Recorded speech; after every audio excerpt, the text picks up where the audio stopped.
जवळपास 17 तास चौकशी झाली आणि अनेक लोक पण या ठिकाणी आपले समर्थक पण या ठिकाणी उपस्थित होते. काय सांगाल? काळजीचं काही कारण नाही आहे. लोक पॅनिक झाले, परंतु ते क्लिअर कट काही फॅमिलीज आहेत महाराष्ट्रात. बरोबर, काही म्हणजे काही बोलण्यासारखंच नाही.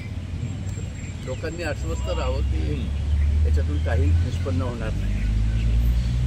जरा हाच वेळ जरा इतर काही लोकांना दिला तर बरं होईल. तर यांनी चौकशी करून घ्यावी, संपूर्ण चौकशी करावी, काही चौकशी करावी. प्रत्येक गोष्टीचं उत्तर या ठिकाणी आहे, प्रत्येक गोष्टीचा हिशोब या ठिकाणी दिला जातो.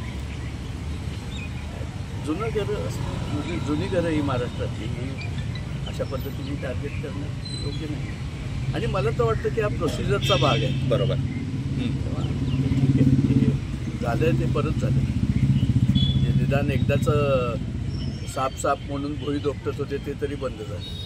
बरोबर. आणि ते अगदी व्यवस्थित रेकॉर्ड चेक करतायत. ते लोकंसुद्धा अगदी रिस्पेक्टफुल आहे आणि त्यांच्याही लक्षात आलेलं आहे ना की हे 2 नंबरचं घरच नाही. मंजुराईंच्या जवळ प्रत्येक गोष्टीचं उत्तर आहे. बरोबर. किंवा सोर्स ऑफ इन्कम टॅक्स म्हणजे नेमकं काय, हे सोर्स ऑफ इन्कम तुमचा आहे की नाही आणि तुमचं म्हणजे तो मॅच होतो की नाही. बरोबर. कुठं अडचणच नाही आहे कोणाचीच. इन्कम टॅक्स हा व्यवस्थित पेड आहे, इन्कमचा सोर्स व्यवस्थित आहे आणि कुठलीच वेडीवाकडी गोष्ट नाही. समर्थक मोठ्या संख्येने जमत आहेत, त्यांना काळजी वाटते, पण ते तसं काही काळजीचा विषयच नाही. म्हणजे 2 नंबरचा त्यांचा नेता 2 नंबरचा पुढारीच नाही. बरोबर. त्याच्यामुळं त्यांनी ही काय फलटण म्हणजे काय वरती म्हणजे काय बिहार नाही ना. बरोबर. व्यवस्थित आहे सगळं, काय अडचणीचा भाग नाही. आणि पहिल्यापासूनच हे घर व्यवस्थितच राहिलेलं आहे मालोजीराजांच्या काळापासून. माझे आजोबा सोशलिस्ट बॅकग्राऊंडचे होते. शिवाजीराजे आणि संजूबाबा पण सोशलिस्ट बॅकग्राऊंडचेच आहेत.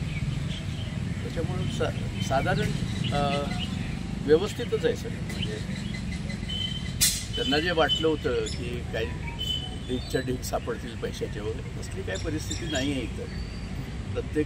प्रत्येक रुपयाचा हिशोब आहे, इन्कमचा सोर्स आहे. अजून काय पाहिजे? जे काय आहे ते सगळं कायमस्वरूपी जे काय असेल ते सगळं जुनं आहे, नवीन काहीच नाही. बाबा, पण एकूणच एक वेगळी चर्चा सुद्धा कार्यकर्त्यांमध्ये आहे की हे दबाव टाकल्याचं कुटुंबियांवर, निंबाळकर कुटुंबियांवर दबाव टाकण्यासाठी हे सगळं चाललं आलं आहे. टिप्पणी केली यामध्ये जयकुमार गोरेंनी पण काही काहीतरी असणार आहे, त्यामुळे आय डोंट थिंक सो. मला वाटत नाही असलं काही आहे. परंतु असंही जरी असलं तरी काय सापडणार आहे? जरी समजा मला वाटत नाही आहे म्हणून, बरोबर, परंतु जर असेल तर काही सापडू शकत नाही. म्हणजे it's a wrong number. Doesn't make sense. काय सापडण्याचं. आणि लोकांनी तर काळजी करण्याचं बिलकुल कारण नाही, कारण पुढारीच व्यवस्थित आहे. धन्यवाद बाबा. धन्यवाद. थँक्यू. आपल्या परिसरातील ताज्या आणि महत्त्वाच्या बातम्या पाहण्यासाठी स्थैर्य न्यूज चॅनलला यूट्यूबवर सबस्क्राईब करा आणि बेल आयकॉन प्रेस करा.